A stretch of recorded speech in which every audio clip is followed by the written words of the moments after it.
Angelo che persona era? Per me è una persona fantastica.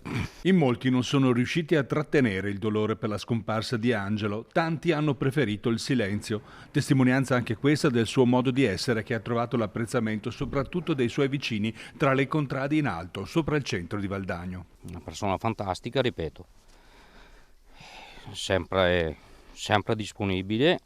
So che è caduta una pianta, gli è caduta la pianta addosso, però Lui ci teneva a fare i lavori. ci teneva sì, a arrangiarsi e come fanno tutti, insomma. Adesso comincia il periodo della legna e stava facendo un po' di legna per lui. Per me è una brava persona. Sì, era una brava persona, molto gentile. Dispiace per l'accaduto, faccio condoglianze alla famiglia.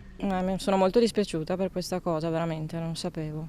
Non mi dispiace per l'avvenuto perché purtroppo quando succede cose del genere dispiace sempre. È grave, ma comunque sia, ne succedono tanti, anche con i ragazzi giovani si vede. È dispiaciuta però. Sì. Effettivamente il taglio degli alberi è un'operazione molto difficile perché ho avuto anche esperienze personali e effettivamente non bisognerebbe mai farlo se non si è preparati in materia.